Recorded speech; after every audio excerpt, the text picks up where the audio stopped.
nombre es María Paula Labrador, integrante del grupo número 2, y nosotros le vamos a explicar sobre la práctica de motores a inducción. Los motores a inducción son muy prácticos, ya que son los motores eléctricos más comunes de la industria debido a su simplicidad, confiabilidad y bajo mantenimiento. Funcionan mediante la inducción de corriente en un rotor giratorio que está separado del estator mediante un campo magnético rotativo generado por la corriente alterna suministrada a dicho estator. Primeramente se procedió a realizar las mediciones de la tabla número 1 de voltaje y corriente. En este ensayo de la medición indirecta de resistencia en estrella, el motor está estático, no tiene velocidad. Entonces, como se puede observar aquí, se llegó hasta una corriente nominal. A partir de esos valores se empezó a llenar la tabla con valores por debajo de la corriente nominal. Como se puede observar, tanto los valores de corriente como voltaje son los mismos en cada punto de los valores que se toman de las mediciones. En este caso, pues se tomaron mediciones desde 13.44, que es su voltaje y tensión y corriente nominal, de 10, de 6.02 y 3.99. Seguidamente se procedió a realizar su respectiva gráfica de voltaje versus corriente. Se graficó la pendiente de la curva para así obtener la resistencia número 1, la cual dio 0.5 ohmios. En el ensayo número 2 se llenaron los valores de la tabla 2, los cuales fueron de voltaje, corriente, potencia y las RPMs. Esto fue un ensayo rotor libre en vacío. Como se puede observar aquí, el motor ya está en movimiento con una velocidad de 1798 RPMs y un voltaje nominal de 220 voltios. La corriente para este circuito es de 7.55 en las tres ramas, y a través del método de los patímetros se pudo hallar la potencia, la cual se restó y dio 881.36.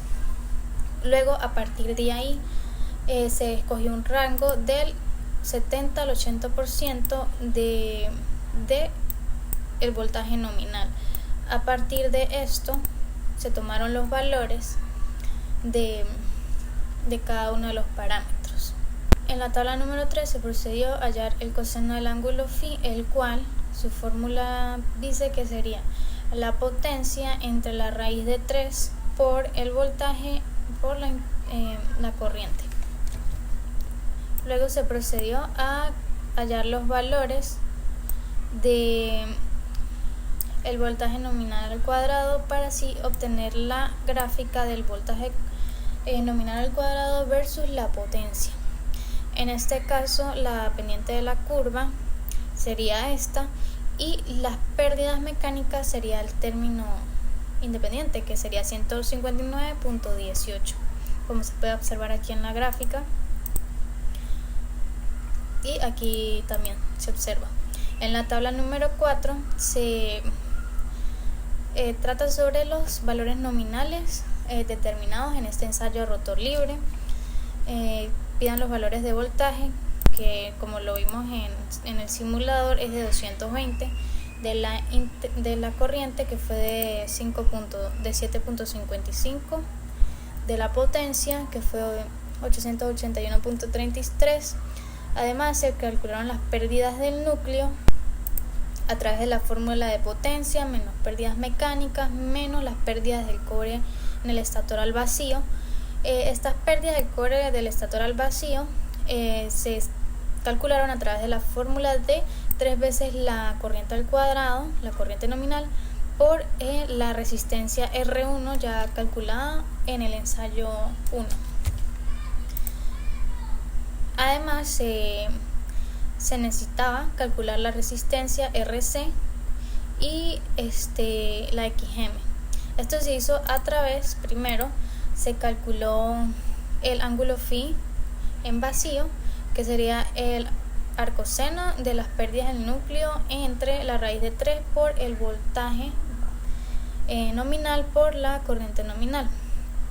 Con este ángulo se calculó la IF y la IM, la cual sería la corriente nominal por el coseno del ángulo phi al vacío, y la corriente M sería la corriente nominal por el seno del ángulo phi en vacío.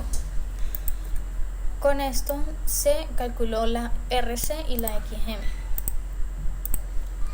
Además, se calculó, esta tabla pedía la velocidad, las RPM, del motor nominal, o sea, a un voltaje de 220, que fueron 1798, y pues el coseno del ángulo phi, que ya lo habíamos calculado antes en la tabla número 3.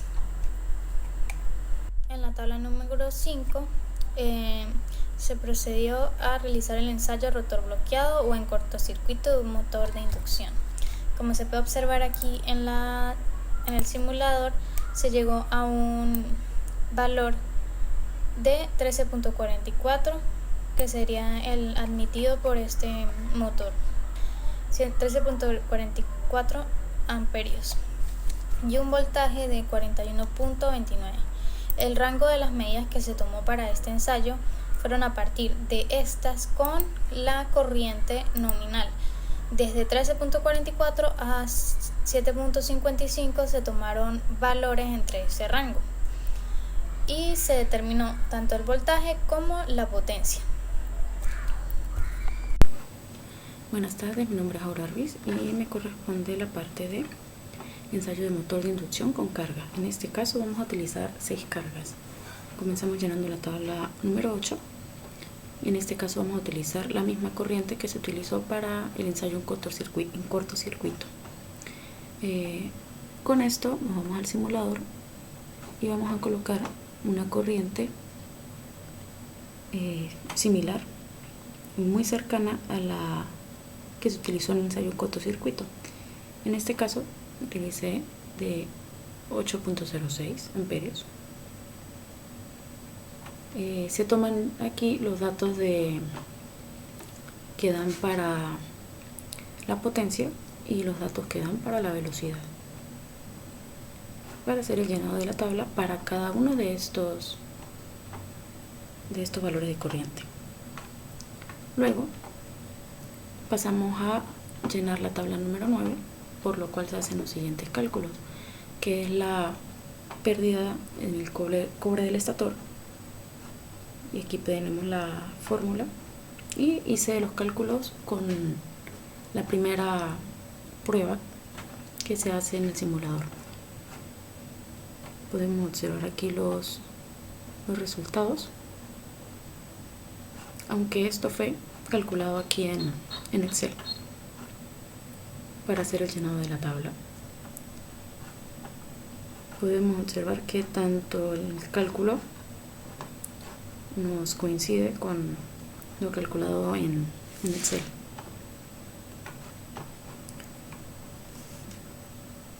Luego de llenado la tabla, se procede a hacer las gráficas. En este caso nos piden la gráfica de la velocidad versus la potencia de salida. Podemos observar que la velocidad decae mientras la potencia aumenta de manera lineal. Con respecto al deslizamiento y la potencia de salida, tenemos que el deslizamiento es la diferencia relativa entre la velocidad del campo magnético y la velocidad del rotor, y se puede observar que van de forma dispersa los valores y van aumentando acorde, va aumentando la velocidad de potencia de salida.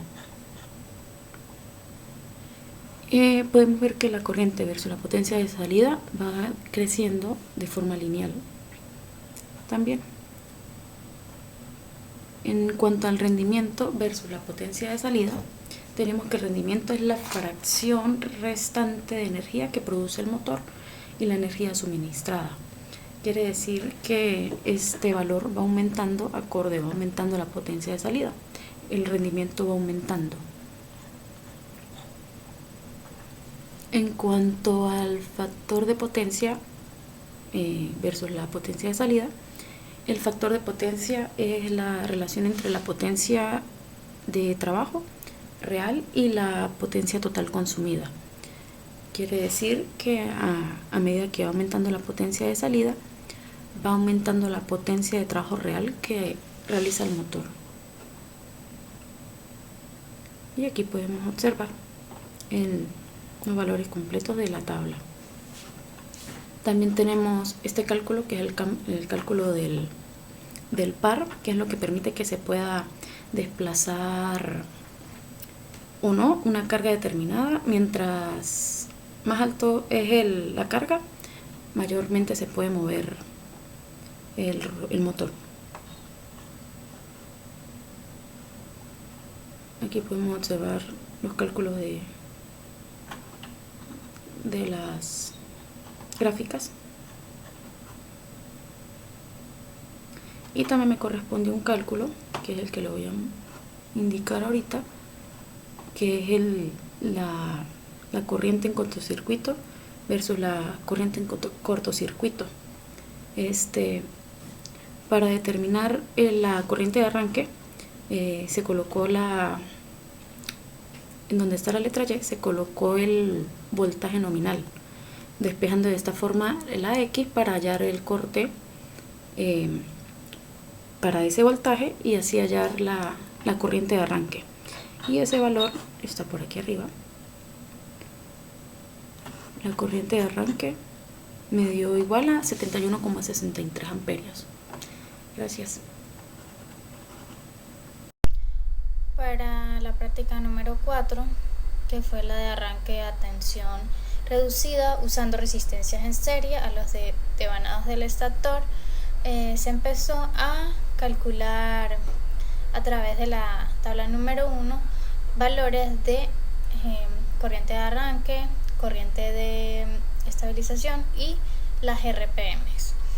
Esto sería a través del arranque agregando resistencia al estator.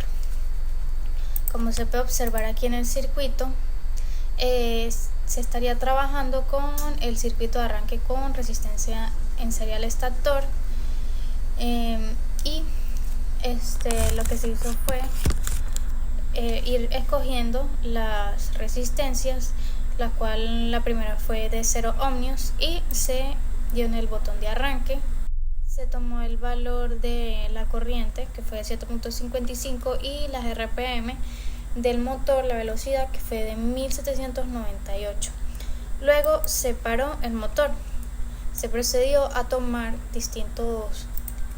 distintas magnitudes de resistencia. La siguiente fue de 1.55. Se volvió a dar arranque y se tomaron los valores de la corriente de arranque y la corriente estable y se hizo todo esto hasta llegar a una resistencia aproximada de 6 ohmios. Para la tabla número 2 se hizo un ensayo de arranque a tensión reducida mediante autotransformador, el cual se realizó aquí en el circuito de arranque a tensión reducida. En este pues se llegó igualmente al voltaje nominal, que fue de 220 voltios. Se le dio arranque,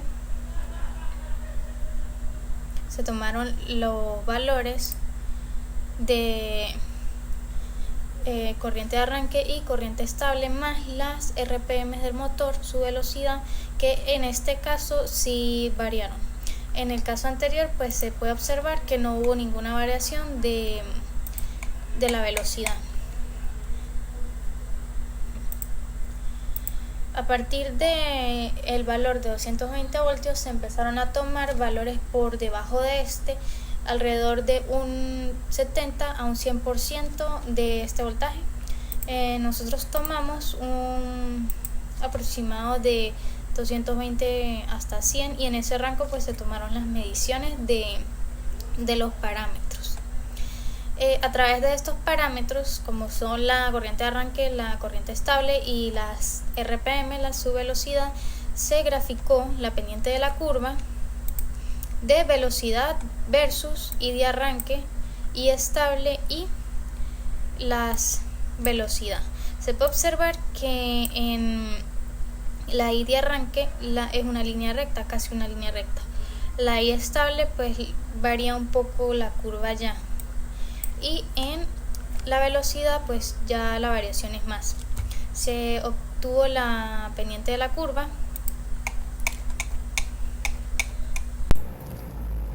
Saludos, mi nombre es Ronald Roa y soy estudiante del Laboratorio de Tecnología Eléctrica. En este caso, para la práctica 4 me tocó la parte del arranque estrella-triángulo, ¿sí? Utilizando el simulador suministrado por el profesor, tenemos dos tablas al momento de hacer el arranque en triángulo y el arranque en estrella. El arranque en triángulo lo tomamos del arranque en delta, el apartado del arranque en delta, y el arranque en estrella lo tomamos el apartado de arranque de tensión reducida, como podemos ver aquí la conexión. Tomamos para los valores de voltaje nominal lo que se llama la corriente de arranque, la corriente de estabilización y las revoluciones. En este caso pues se pudo notar de que el arranque en estrella es mucho más favorable al momento de consumo de red eléctrica. Para la siguiente tabla, la tabla 4, tenemos el apartado de condiciones anormales de funcionamiento. En este caso, mediante el simulador, hacemos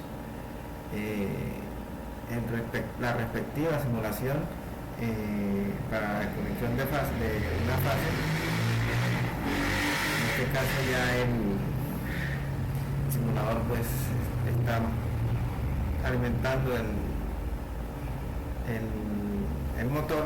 Tenemos ya un giro y hacemos una desconexión de una fase para notarles que incrementamos mucho la corriente que puede soportar uno de los bobinados del motor y bajan las revoluciones. Para este caso, según la ley de Joule, el motor también tiene que recalentarse. Se tomaron las respectivas mediciones y se llenaron las tablas. Para la tabla 5, que es reducción de la tensión de alimentación, se utilizó en la parte de reducción de voltaje. Se puede notar que cuando ya el motor está sujeto a una carga, a tensión nominal nos dan los valores, digamos, en valores de placa, pues en este caso a una tensión de 220 a plena carga nos da una corriente de 1355. Estamos un poco por encima del nivel del valor de placa, pero son valores aceptables, tomando en cuenta de que se toma en consideración ciertos parámetros de climatización, de refrigeración del motor. Podría trabajar bien. Ya al momento de que se baja gradualmente el voltaje, se puede notar un aumento de la corriente y también una disminución de las revoluciones. Pues aquí se podría, como de manera de solucionar este problema, un control de tal manera de que tenga una protección al momento de que baje mucho el voltaje. se pueda cortar el suministro de electricidad de dicho motor. Y pues eso sería todo. Muchísimas gracias y hasta luego.